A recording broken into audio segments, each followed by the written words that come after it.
pancaran sifat itu kepada hambanya itu disebut Ar-Rahim.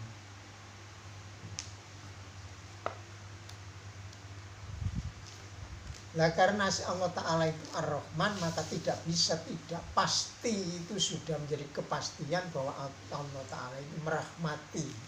Itu hal yang pasti. Besok kalau kita ngaji itu juga Asmaul Husna ini. Terus ada lagi fusuk dan isyan. Betulnya bahasa Arab itu mirip-mirip, cuma bisa dibedakan. Fusuk dan isyan, kalau orangnya disebut fasik, perbuatannya disebut fusuk, fiskun. Nah kalau maksiat itu asoyaksi isyanan, itu artinya sama-sama melanggar ini. Cuma yang fasik itu orang keluar dari jalur gitu. Dari jalur syariat itu orang itu dinamakan fasik.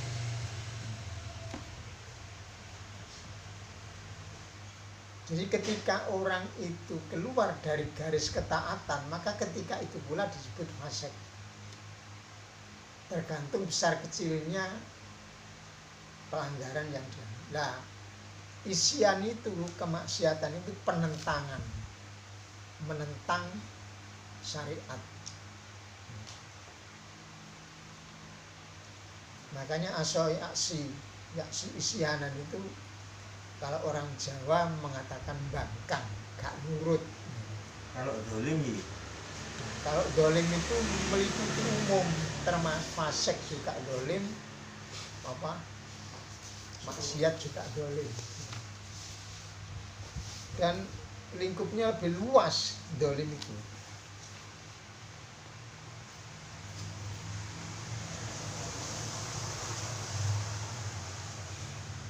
Nah faktor-faktor yang disebutkan tadi termasuk al-huda wal iman, petunjuk, artinya mengikuti petunjuk dan orang tersebut beriman, itu sudah punya nilai tertentu untuk menenteramkan, merasakan kebahagiaan hidup. Itu orang dapat petunjuk, mendapat keimanan, itu sudah faktor pokok termasuk. Makanya kenapa kita itu disuruh oleh Allah Ta'ala melalui Rasulnya dalam 5 waktu untuk memanjatkan doa ihdinas siratal mustaqim. Karena petunjuk itu huda, petunjuk itu bagian pokok daripada agama. Ketika orang tidak mendapatkan petunjuk, maka ya tergantung ketersesatannya itu besar kecilnya.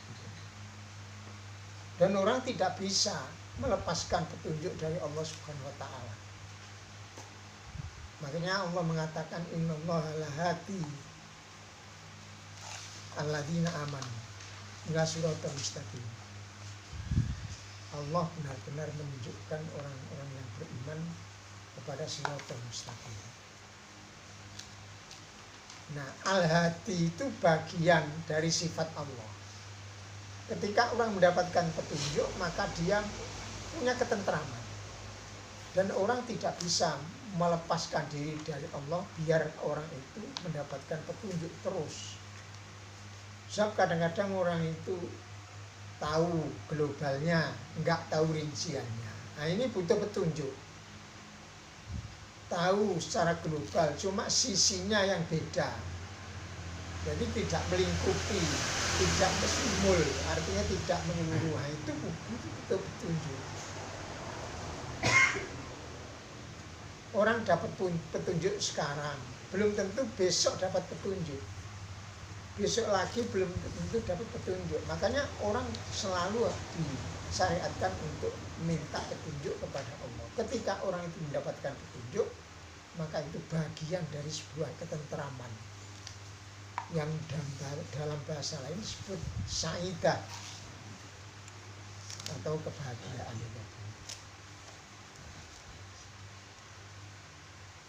Wal iman dan keimanan, apapun orang hidup itu kalau tidak punya keimanan itu kita kan nggak bisa melihat, karena keimanan itu ada dalam hati seseorang. Dan pasti keguncangan dalam kehidupan itu pasti. Irtirab itu bagian daripada hati seseorang yang tidak punya keimanan.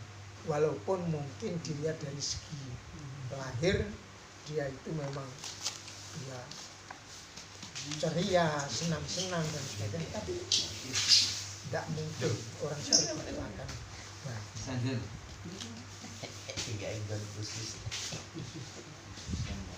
Wasani al ilmu nafi fa innahu yasrahus sadra wa yu'azzimul ajra wa yarfa'u dzikra wa yaqutul bizra wa huwa min a'dami dzukri wa barakatuhu al amalu bihi fit tasdiqi wan nahyi wal amri. Ilmu yang bermanfaat itu faktor diantara yang menyebabkan orang itu bahagia. Ilmu yang bermanfaat itu yasrahus sadr. Indikasinya ilmu bermanfaat itu membuat hati seseorang itu menjadi lapang, menjadi lempang, menjadi lapang. Yang asalnya sempit, kemudian ketika orang itu mendapatkan ilmu yang bermanfaat, maka seolah ada sinar dalam hati seorang yang menjadikan orang tersebut menjadi insiraf, terbuka. Dan itu bisa dibuat menengarai sebuah ilmu. Apakah ilmu tersebut itu bermanfaat atau tidak, itu bisa ditandai dengan seperti itu.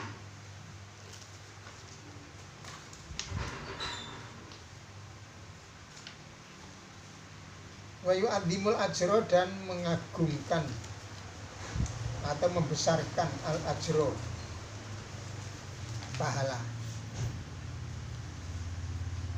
Jadi ketika orang tersebut mempunyai ilmu yang bermanfaat, maka ilmu yang bermanfaat itu akan membuat orang tersebut mungkin ibadahnya semakin benar.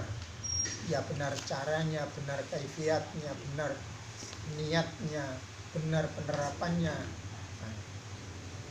Sehingga dengan itu pahala yang diterima orang itu menjadi beda dengan dibandingkan orang yang tidak berilmu tadi, atau ilmunya yang stagnan atau tidak maju, tidak berkembang. Wa yarfa'u dzikra, dan ilmu itu bisa mengangkat sebutan. Contohnya mengangkat sebutan begini. Waalaikumsalam.